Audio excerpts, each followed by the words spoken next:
Ya, hermanos, así. ¿Cómo están? Dios bendiga. Por favor, acompáñenme así. Ponemos, hermanos. Amado Señor, te agradecemos el tiempo que nos has concedido hoy a todos nosotros, Señor. El tiempo que has estado ayudando a mis hermanos, a los jóvenes que se congregan los sábados, que son instruidos, edificados por las herramientas humanas que has dispensado en esta iglesia local, por el trabajo, Señor, por el esfuerzo de mis hermanos. Señor, te damos a ti gracias por todas las capacidades que has para mis hermanos, por la obra que hacen ellos, por la obra de esta iglesia local. Quiero suplicarte, por favor, Señor, que nos puedas ayudar a poder contemplar esferas que se convierten en obstáculos en cuanto al servicio cristiano. Quieras tú, Señor, por favor, que podamos identificarlos, examinarnos y arrepentirnos, Señor, para que podamos ser usados de una manera eficiente para la obra tuya. Te lo suplico, por favor, Padre, en el nombre de Jesús. Amén. Bueno, vamos como han citado en el título del sermón, vamos a identificar, sé que no son todos, pero obstáculos, y he tratado de resumir, porque son varios de verdad, pero hay obstáculos, mis hermanos, que impiden o hacen trastabillar el servicio del cristiano. Bien, de forma general, hay un obstáculo en general. Hermanos, a ver, si pudiéramos nosotros establecer cuáles son las actividades principales en cuanto al servicio cristiano, en su más amplia acepción, creo que estamos de acuerdo que son tres en particular, ¿sí? Está la adoración pública, esto implica servir a Dios y servir a la iglesia, es un llamado, ¿no? Alto del creyente, eso implica su servicio. Segundo, el evangelismo, y tercero, el discipulado. O sea, son tres esferas donde servimos nosotros, ¿no?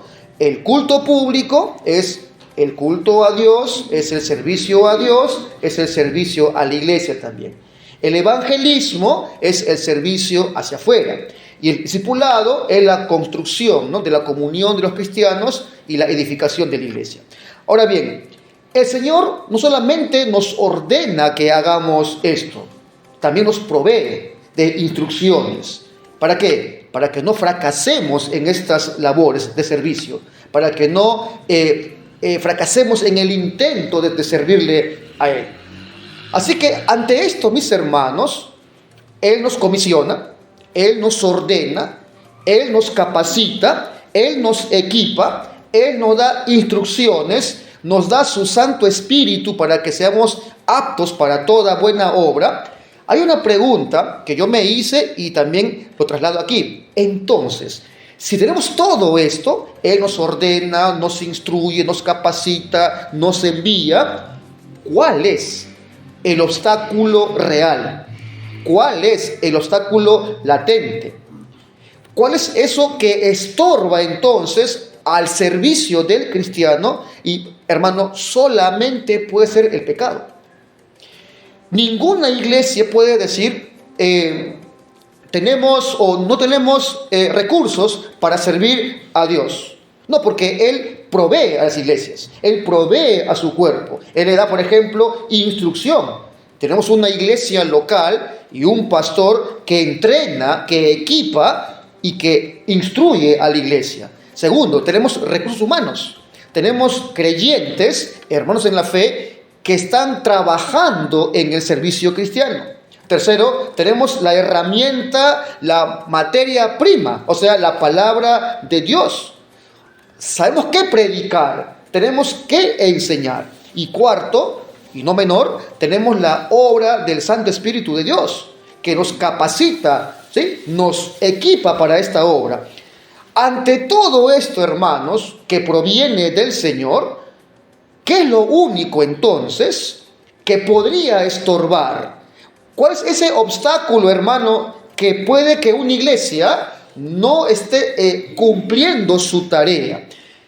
La respuesta contundente es el pecado de la iglesia local y de sus miembros. Hermanos, no hay otra razón, ¿verdad? Tenemos todo. Ahora, ¿cuál es el obstáculo principal? El pecado de la iglesia local y de sus miembros. Sin embargo, hermanos, quiero apuntar el día de hoy a algo más particular. Indicar qué en particular puede estar estorbando el servicio del cristiano, qué pecados están estorbando, qué obstaculiza el servirle a él. Así que vamos a enfocarnos en cosas puntuales. Primero, hay un obstáculo, hermanos, y puede que le suene un poco chocante cuando lo mencione. Hay un obstáculo pecaminoso que se llama la rebeldía. Puntualmente, hermanos, quiero señalar en esta primera parte el pecado de la rebeldía. Ahora dirán, pero pastor, se ha equivocado, ¿no? Acá todos somos cristianos. Los de afuera son rebeldes. El pagano, el borracho, el infiel, ellos son rebeldes. Acá todos conocemos al Señor. ¿Estás seguro, hermano, que no hay rebeldía en tu corazón? Primero, ¿qué es rebeldía, querido hermano? Es una condición de ser desobediente, ¿verdad? Es una condición donde el individuo no acata órdenes de su autoridad. En este caso es la del Señor. Noten, hermanos, que no estamos indicando, ojo, que desobedecí un día o dos. No, yo me refiero a una condición de desobediencia que se puede ver en la vida, en la conducta y en la práctica de forma sostenida. Muchos creyentes escuchan la palabra de Dios. Puede que se sientan impulsados, animados, se dan cuenta de su pecado. Son exhortados, notan su pecado, saben que deben reformar muchas áreas en sus vidas, pero trastabillan y trastabillan en lo mismo. Ellos saben que eso es letal para su alma. Ellos saben que deben dejar esa conducta, pero no lo hacen. ¿Por qué? La respuesta es por rebeldía. La rebeldía, hermanos, es un pecado terrible. Y aún siendo cristiano, uno puede estar en esta condición. Veamos las palabras de Samuel a Saúl por su desobediencia constante. Dice en Samuel, en la primera de Samuel, capítulo 15, a ver si me acompañan ahí por favor. Primera de Samuel, capítulo 15, versículo 23. Repito, hermanos, la rebeldía es un pecado terrible. Examinémonos porque puede que estemos en esta condición. Primera de Samuel 15, versículo 23. Dice ahí, Samuel le está hablando a Saúl por su constante trastabillar en lo mismo y le dice lo siguiente. Dice, porque como pecado de adivinación es la rebeldía. Y como ídolos e idolatría, la obstinación. Por cuanto tú desechaste la palabra de Jehová, él también que dice, te desechará para que no seas rey. Noten algo, hermano. Si no te queda claro la gravedad de este pecado, ¿notas contra qué está atentando este pecado? Contra un mandamiento, el primero, ¿verdad? Porque mira con qué hace el paralelo Samuel: idolatría, adivinación.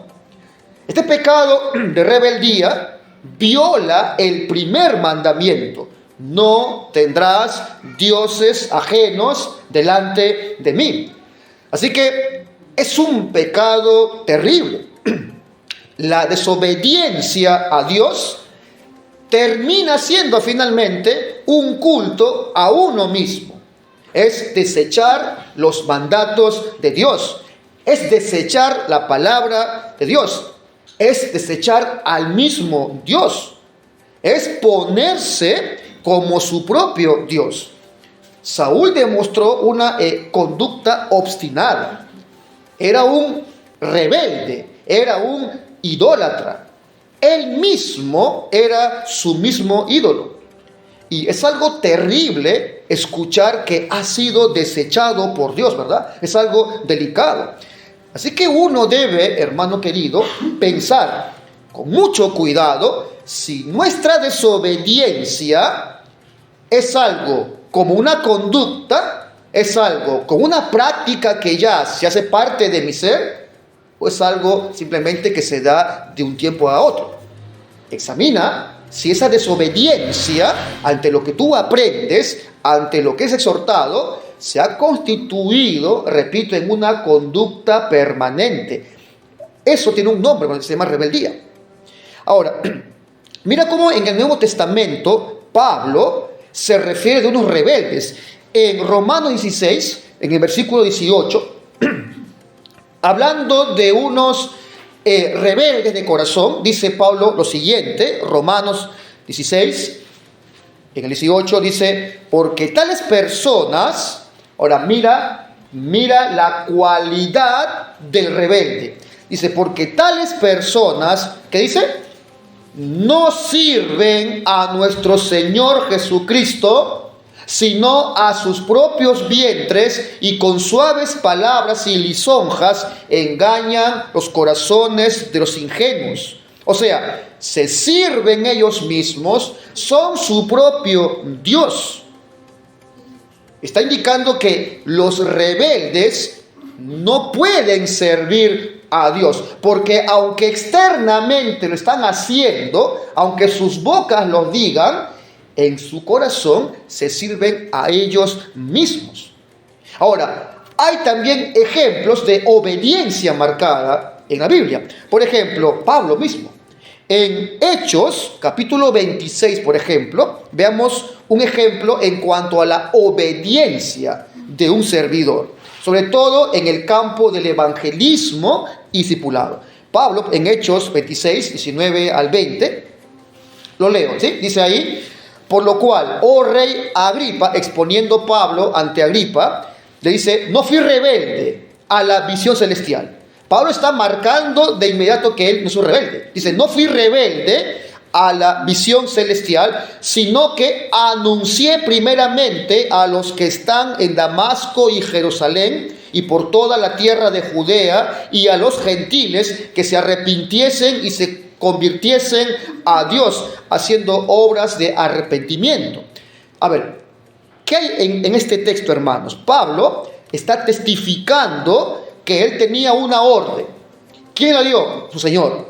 ¿Qué orden era? Predicar el evangelio, ¿verdad? Ser testigos del Señor Jesucristo ante los gentiles. Y mira Pablo con toda limpia conciencia, ¿qué dice? Por lo cual, oh rey Agripa, dice, no fui rebelde a la visión celestial. ¿Puedes notar, hermano, entonces, por qué Pablo puede afirmar de sí mismo que no fue un rebelde? O sea, ¿puedes notar el vínculo entre la rebeldía y no estar cumpliendo su deber, en este caso, de predicar el evangelio? Así que te pregunto, hermano, ¿solamente Pablo tenía la comisión de llevar el evangelio?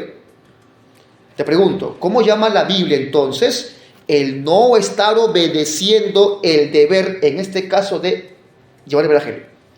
¿Cómo le llama? Rebeldía, ¿verdad?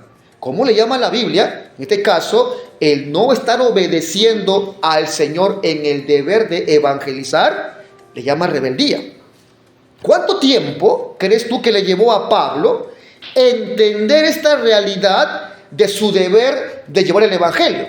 En Hechos 9, 19 al 20, lo voy a leer en la traducción viviente, dice ahí Pablo, después se narra, ¿no?, cómo él se convierte, pero mira cuánto tiempo le llevó a Pablo entender su deber. Dice él, después comió algo y recuperó las fuerzas. Saulo se quedó unos días con los creyentes en Damasco y enseguida comenzó a predicar acerca de Jesús en las sinagogas, diciendo, Él es verdaderamente el Hijo de Dios. O sea, Pablo nos muestra que es consciente de su obediencia. Él sabía con limpia conciencia que no era un rebelde, él no era un desobediente. Dice que de inmediato Pablo recibió la orden de predicar. ¿Él qué hizo? Empezó a cumplirla. Predicó, dice, en Damasco, y de paso, y lo hizo como miembro de una iglesia. Algunos creen que Pablo era un individuo solitario, ¿no? Era un evangelista que no tenía insignia o no era parte de una iglesia. Pablo lo hizo como miembro de una iglesia. Ahora, usted, hermano, debe entonces preguntarse, yo también, porque debemos autoexaminarnos, ¿tenemos una obediencia decidida en lo que te ha mandado el Señor a estar haciendo? Sé que aquí todos hacen parte de un cuerpo de trabajo. Seguramente que ha habido, ¿verdad?, objetivos, compromisos, promesas de corazón. La pregunta es, ¿estás tú obedeciendo incansablemente a aquello que has recibido del Señor? ¿Estás venciendo los obstáculos?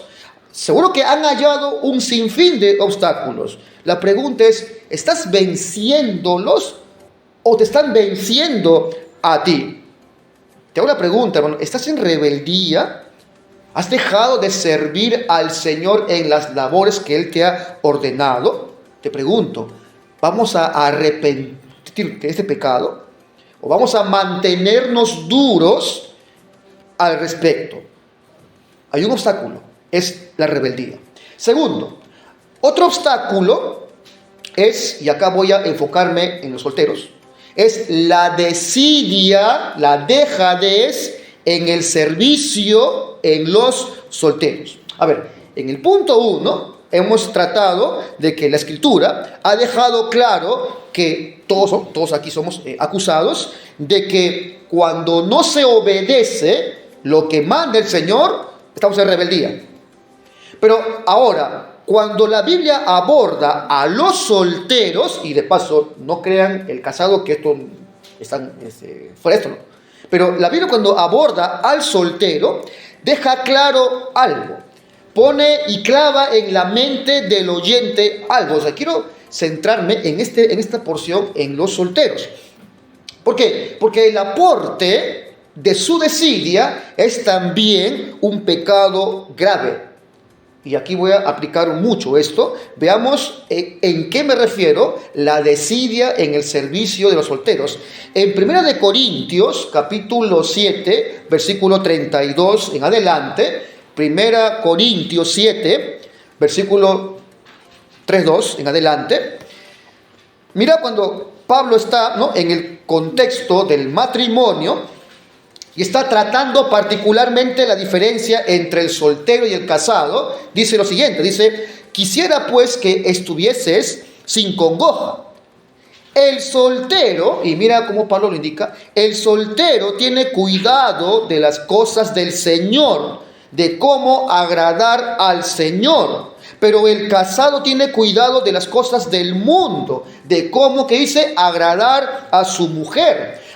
Hay asimismo diferencia entre la casada y la doncella, o sea, la soltera y la doncella. La doncella tiene que, dice, cuidado de ¿qué? De las cosas del Señor, para ser santa así en cuerpo como en espíritu, pero la casada tiene cuidado de las cosas del mundo, de cómo agradar a su marido. Repito, Pablo está aquí en un contexto, ¿verdad?, del matrimonio. Está tratando diferencias entre el soltero y el casado o la casada. ¿Y qué dice de los casados? Dice, tienen ¿qué cosa? Cuidado de ¿qué? De las cosas del mundo, de cómo agradar a su mujer, o en el caso de la doncella, a su marido. O sea, entre todos los deberes del hombre, dice Pablo, hay uno que ocupa grandemente la vida del casado y debe cumplirlo. ¿Cuál? El darle cuidado a su mujer. Dice, de agradar a su mujer. Uno que se casa, ¿verdad?, no lo hace para que le dañe la vida al cónyuge, ¿verdad? ¿Para qué lo hace? Entre otras cosas, para agradar a su cónyuge. Y hermanos casados, esta acción de agradar al cónyuge tiene un costo elevado, ¿verdad? Cuesta tiempo, cuesta esfuerzo, ¿verdad? Cuesta hasta investigar qué le agrada a tu mujer, ¿no? Me refiero en lo santo. ¿Qué le gusta a mi mujer? Y uno tiene que hacerlo, ¿verdad? ¿Por qué? Porque es lo que el Señor le manda a un matrimonio. Si no lo hace, es un rebelde. Así que él tiene que cumplir esto. El casado y la casada. Invierte esfuerzo, invierte tiempo. Y esto va en todo el orden, ¿ah? Desde el cuidado de la salud del cónyuge, en lo físico y en lo íntimo. Así que está siendo claro Pablo que el casado tiene un deber que cumplir. Ahora, sin contar con los hijos ahora, ¿verdad? Llegan los hijos y ya tiene otro deber mayor el casado. Se ve, digamos, limitado en el tiempo para servir al Señor. Sin embargo, lo hace ¿por qué? Porque ama al Señor. Pero ¿cuál es la diferencia, dice Pablo, entre el casado y el soltero? Cito otra vez, dice, el soltero, ¿qué dice?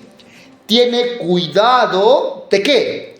De las cosas del Señor, de cómo agradar al Señor. El soltero no tiene esposo,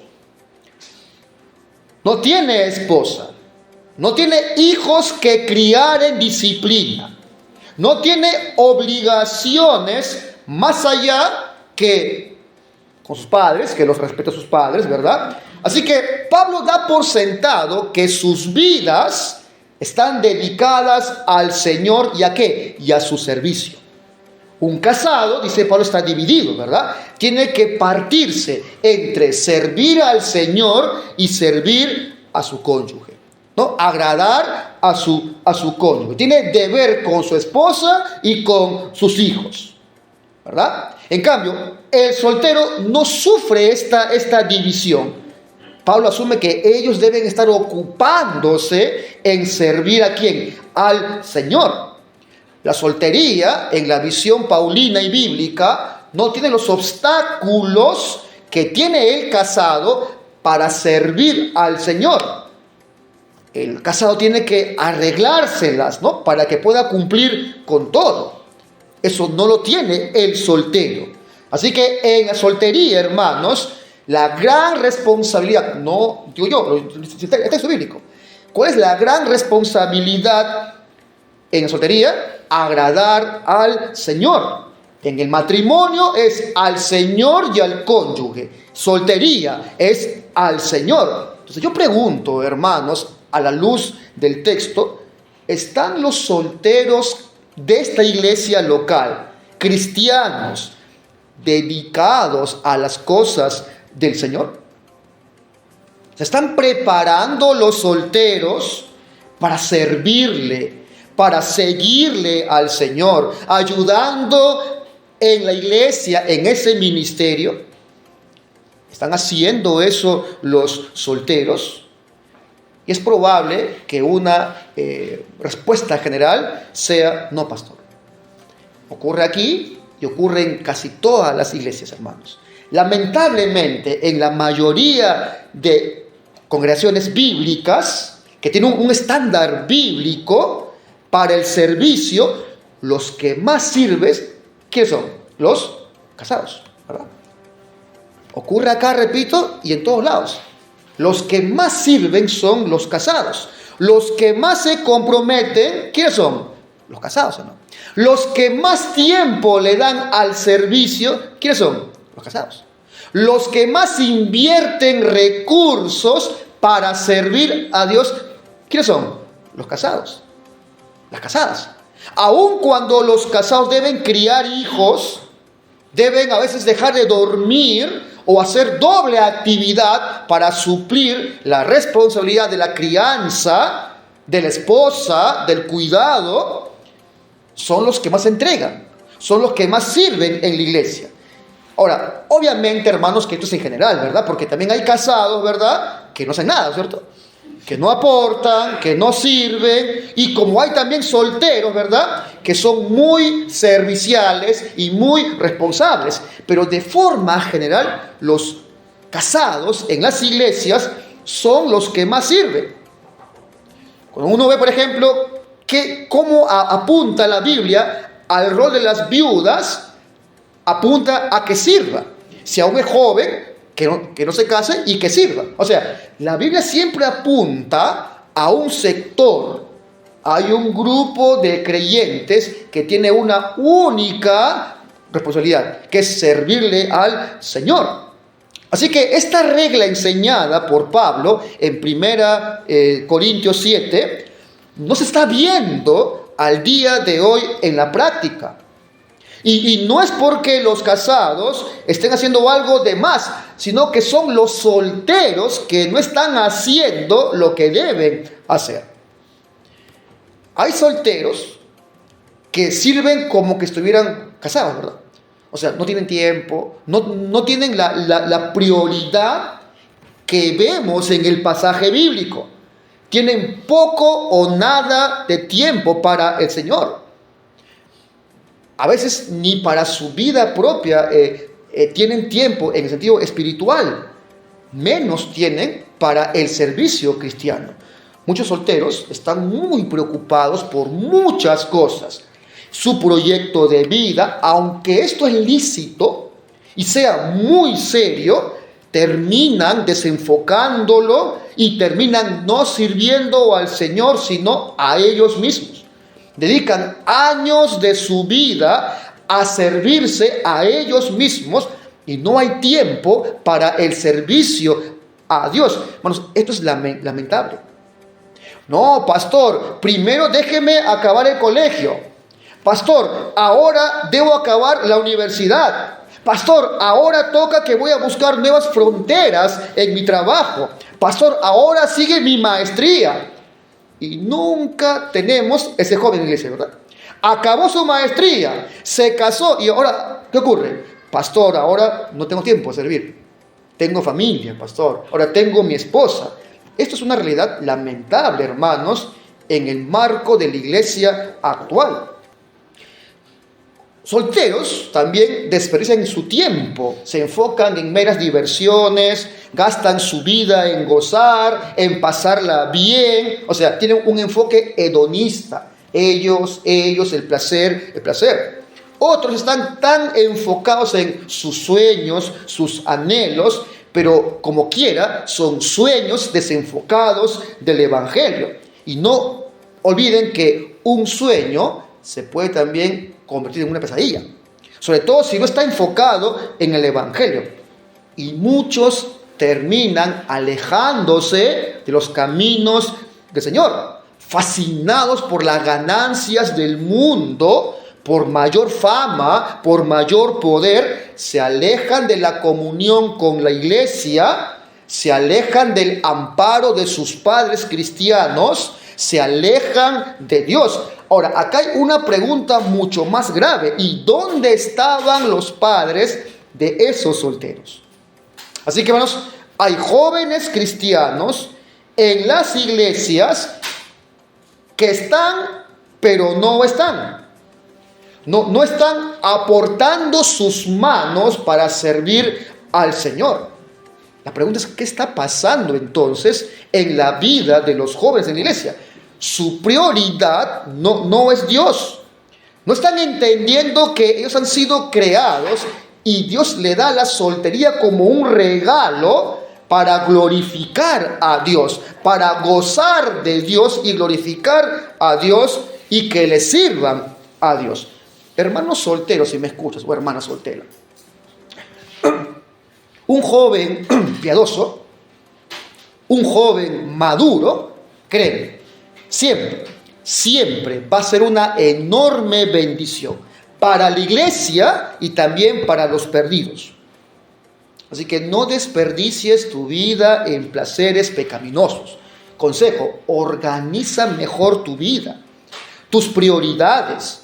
Sé un buen ciudadano del reino natural y también del reino espiritual.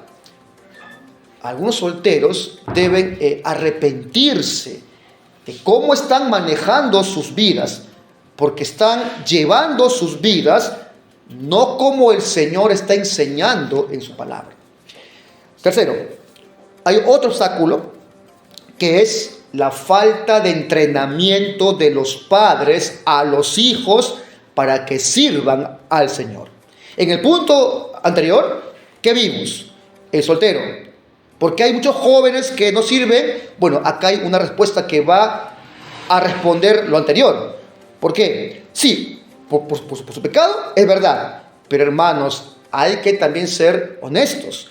Muchos jóvenes no sirven a Dios porque no han visto a sus padres sirviendo.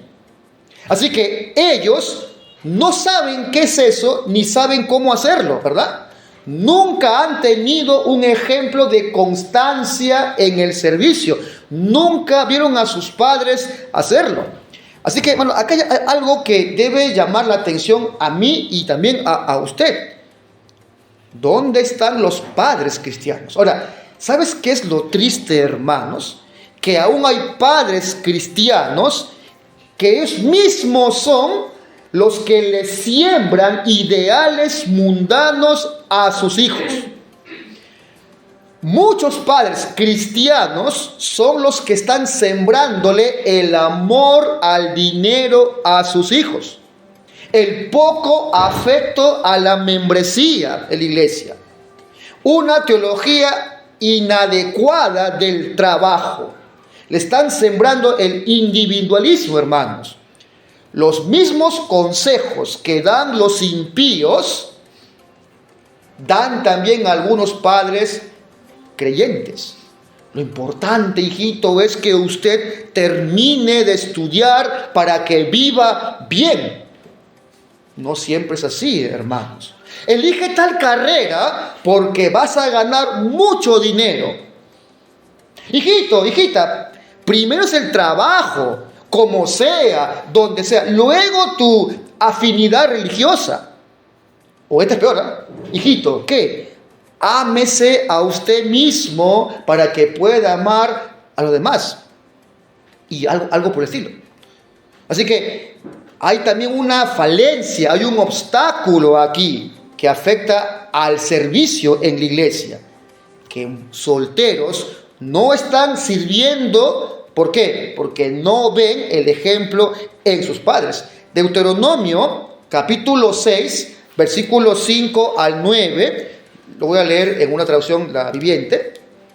Hay una orden ahí del Señor.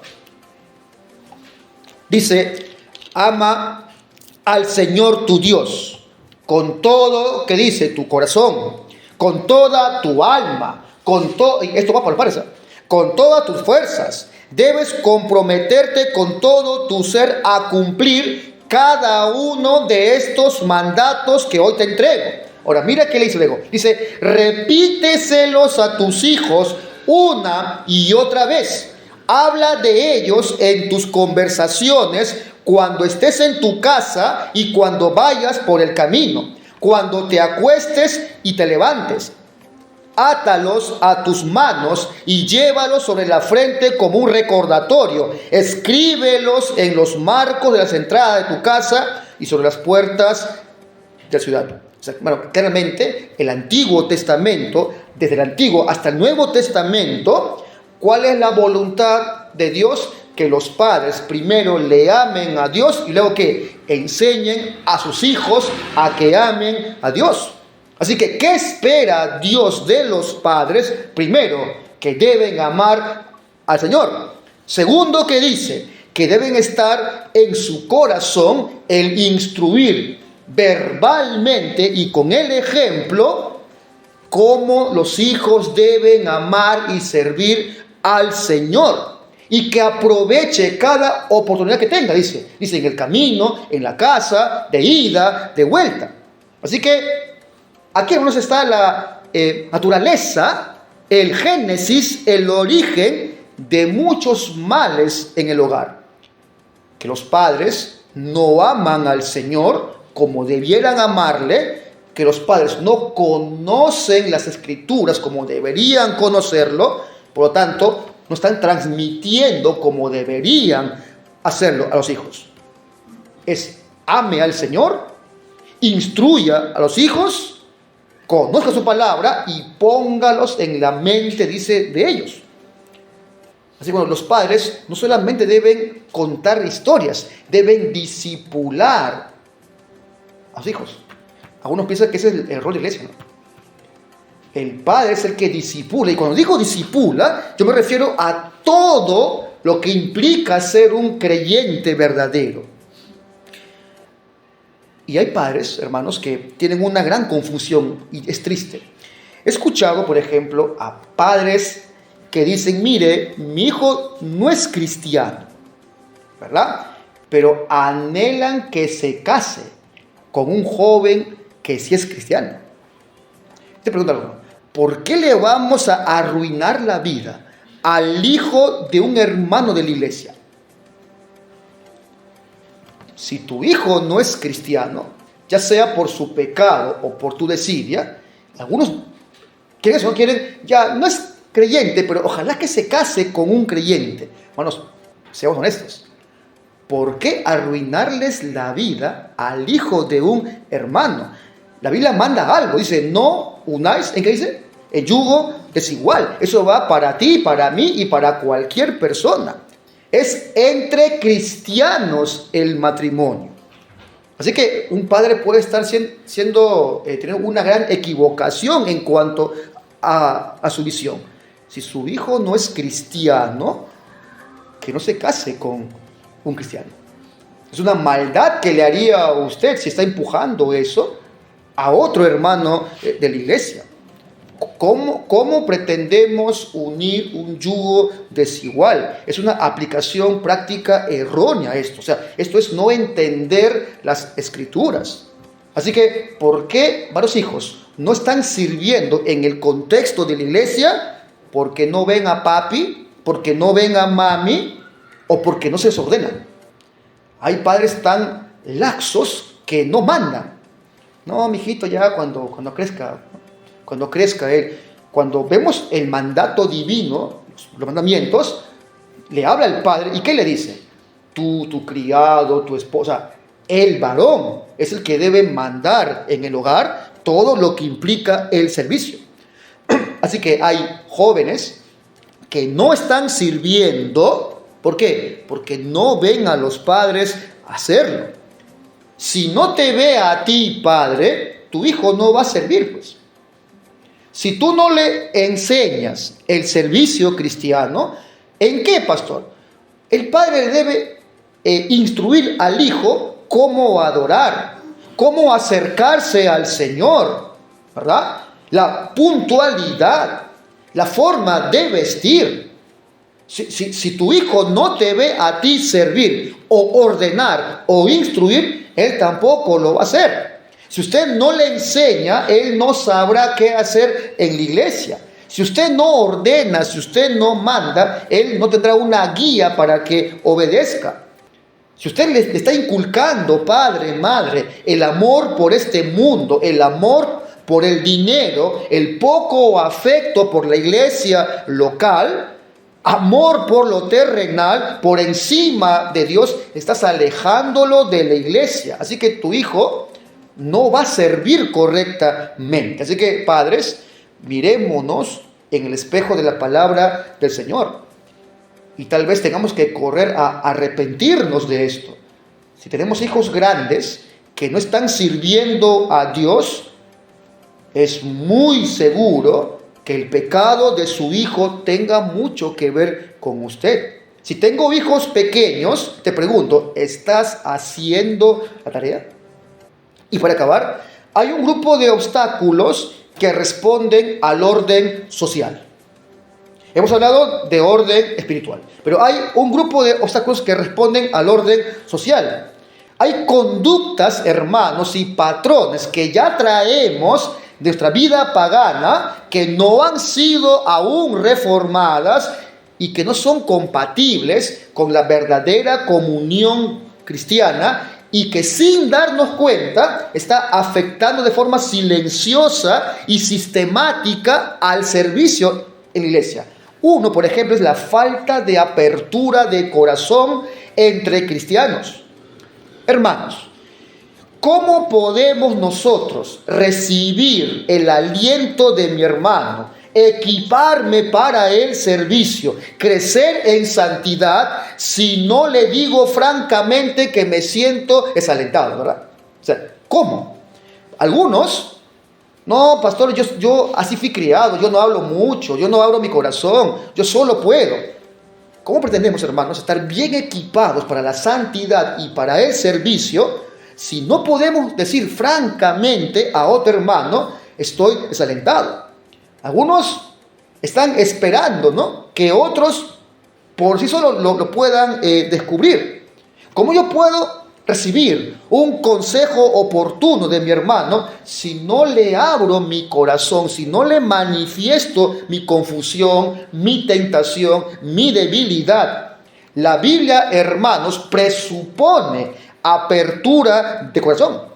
Filipenses 1, por ejemplo, versículo 8, lo leo yo rápido, dice: porque Dios me es testigo de cuánto os añoro a todos con el entrañable amor de Cristo. O sea, miren cómo Pablo abre aquí, ¿verdad?, su corazón.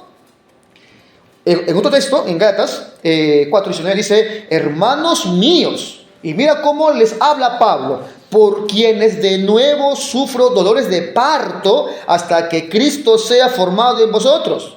O mira cómo le habla a los corintios Pablo, le dice: además de tales cosas externas, está sobre mí la presión cotidiana de la preocupación por todas las iglesias.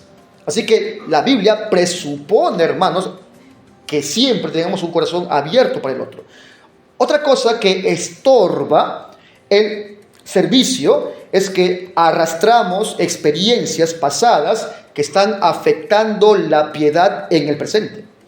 En Efesios 4, versículo 30, dice ahí el texto bíblico lo siguiente. Dice, en el 4:30, dice: no contristéis al Espíritu Santo de Dios, con el cual fuisteis sellados para el día de la redención. ¿Qué dice? Quítense de vosotros, ¿qué cosa? Toda amargura, enojo, ira, gritería, maledicencia y toda malicia. O sea, todo malestar del corazón. Eso. Pablo está diciendo: arranca eso de una vez. ¿Por qué? Porque contrista al Espíritu Santo. Es una barrera para tener comunión con Dios y con tu hermano. Y si no hay comunión con Dios y con el hermano, hermanos, no hay servicio verdadero en la iglesia. Nadie puede tener una íntima comunión con Dios y con sus hermanos si aún hay todo esto: raíz de amargura, alguna experiencia fallida que termina redefiniendo lo que hoy es para mí la vida en la fe. Por ejemplo, ¿no? Algo común. Es muy común que a varones, a muchos varones, y eso me toca ver como pastor muy seguido, le han inculcado que es malo, por ejemplo, llorar. Por ejemplo. Ahora, como eso le han inculcado que es malo llorar, que no es de hombres, ¿ellos qué hacen? Ahora han redefinido que ser fuerte en la fe, por ejemplo, es no llorar, ¿no? Y algunos han vivido, créanme, atado a esto. Otros han estado tan atados a pecados sexuales, han sido tan flagrantes, que ahora, ¿qué han hecho? Ahora han redefinido lo que es la vida sexual sin mancilla. Otros han redefinido que es malo, por ejemplo, tener una relación sexual lícita entre casados. Y así muchos arrastran algo fallido de su vida anterior y están redefiniendo las conductas actuales de su fe. Dice Pablo: eso córtalo como una mala hierba, porque a la larga puede destruir la comunión entre creyentes. Otro obstáculo, hermanos, es el chisme.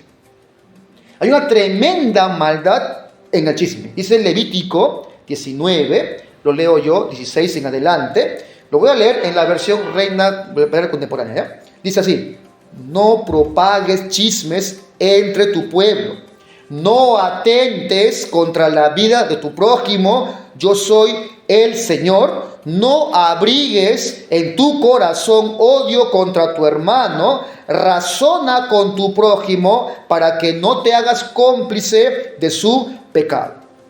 Déjame citar a Spurgeon. Dice él lo siguiente, textual, abro comillas, dice él: el chisme malicioso derrama su veneno en 3 sentidos. Agravia al que habla, al que escucha y a la persona que es objeto de lo que se le acusa. Sea cierto, dice él, o falso, la palabra de Dios nos prohíbe difundirlo. La reputación del pueblo de Dios debiera ser muy preciada a nuestra vista y debemos considerar una vergüenza ser ayudantes del diablo en la deshonra de la iglesia y del nombre del Señor. Algunas lenguas requieren un freno y no una espuela, porque gran cantidad de personas se enorgullecen de tirar abajo a sus hermanos como si eso los elevara a ellos. Hermanos, entonces, las Escrituras nos permiten criticar el pecado, pero ojo, indica exactamente cómo debes hacerlo. Nos dice: reprende al hermano de frente, sin comentar a espaldas, pero nos dice cómo debemos hacerlo. El método bíblico trae bendición, es fraternal, trae ayuda, pero cuando lo hacemos enmarcado en vanas palabras, en lisonjas, en chisme, trae destrucción. Así que, pastor, una pregunta: ¿es pecado el chisme cuando se desarrolla como una práctica consciente, metódica y sin misericordia, o sea, ajena a la guía de Dios? Sí, es un pecado el chisme en ese marco. Para acabar, hermanos, hay una última maldad que, aunque parezca irrelevante, estorba el servicio. ¿Cuál, pastor? La impuntualidad. Hay una terrible maldad en la impuntualidad. Mateo 25, cuando usted lee en casa del 1 al 13, nos narra, ¿verdad?, una parábola, las 10 vírgenes. Ya, de esa historia, hermanos, para no ser largo, uno que puede aprender, al menos 3 cosas, uno puede aprender de esa parábola, ¿verdad? Dice en el versículo 2 de ese texto de Mateo 5, dice: 5 de ellas eran prudentes y 5 insensatas. En el original, ese término se refiere a tonto, a necio. O sea, las que llegaron tarde se les llama imprudentes, ¿verdad? Repito, si usted busca el original, es imprudente, necio, tonto. Entonces, uno tiene que deducir entonces de esta historia, ¿qué cosa? Que la impuntualidad es una imprudencia. No es prudente, hermano, mejor corregir esto entonces. No es prudente, hermano, corregirnos en esto que es una maldad. Alguien dijo lo siguiente: la impuntualidad es reveladora. ¿Por qué? Hace notar tu indisciplina. Algo más, es perjudicial. ¿Por qué, pastor? Afecta las relaciones y por ende a la iglesia. Algo más, es también contagiosa, hermanos, ¿verdad? Lo hace uno y luego también lo hace otro. Es vergonzosa, es criminal. ¿Por qué, pastor? Le roba el tiempo al otro que vino temprano. Cuando alguien tuvo que postergar alguna actividad para estar puntual en la iglesia y otro viene tarde, está robando el tiempo al que vino puntual. Es también irrespetuosa. Bueno, ser puntual, ojo, es parte del amor cristiano. Es pensar en el bien de los demás, no solamente en el mío. Es pensar en el bien de mi hermano, del que dirige, del que predica. Así que, bueno, la impuntualidad es desestimar a otros en el uso del tiempo. Y es algo, hermano, en la que fallamos mucho, ¿verdad? Es algo que refleja la falta de amor por el prójimo. Y muchos no notan la frustración que causa en algunos cuando se atrasa el servicio. Muchos no notan el desaliento que provocan o que han sembrado en la congregación de Dios y en la comunión entre creyentes. Así que, bueno, es importante tomar conciencia de este hecho, porque es irrespetuosa la impuntualidad. Pastor, una pregunta, ¿y es un pecado? Buena pregunta. Ahora, si ser impuntual, hermanos, significa mentir, sí es pecado. Hay gente que miente, ¿verdad?, para llegar tarde. Decir, por ejemplo, hoy llego a 1 hora, sabiendo que estás falseando, sabiendo que no va a ser así, o sea, estás mintiendo más que una excusa, hermano, como quieras verlo, eso es pecado. Dice Pablo, por lo cual, desechando la mentira, ¿qué dice? Hablad verdad cada uno con su prójimo. Así que si es un aspecto continuo y tu motivación se resiste a someterse a la disciplina, al orden, es pecado y es también rebeldía. Es algo contrario a lo que ordena la Escritura, hermanos. Para acabar, dice 1 Samuel 12:14, si temiereis a Jehová y le sirviereis y oyes su voz y no fueseis rebeldes a la palabra de Jehová, y si tanto vosotros como el rey que reina sobre vosotros servís a Jehová, dice, haréis bien. Así que, hermanos, para culminar, ¿qué conclusión podemos extraer, hermanos, de esta enseñanza? Hermanos, hay asuntos que debemos tomar con seriedad en cuanto a el servicio que estamos entregando. Y hay que asumir, hermanos, el deber de servir. Hay que amar al prójimo, hay que perdonarnos mutuamente por la falta de sinceridad en cuanto al servicio que hemos ofrecido. Algunos por su pobre servicio, otros por su servicio con una mala motivación.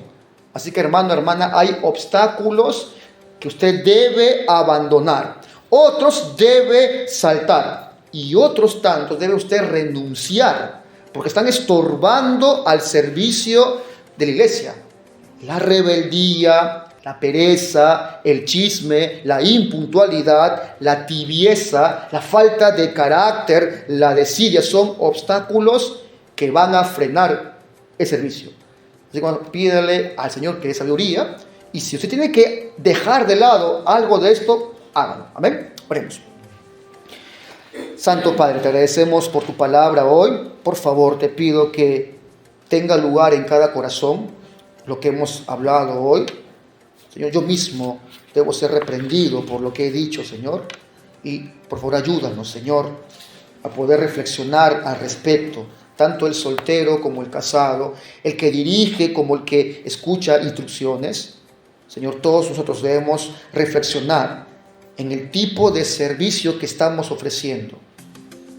No es un trabajo, Señor, es un privilegio. Oh Padre, y que en la construcción de las convicciones que tenemos esté siempre la prioridad del servicio cristiano.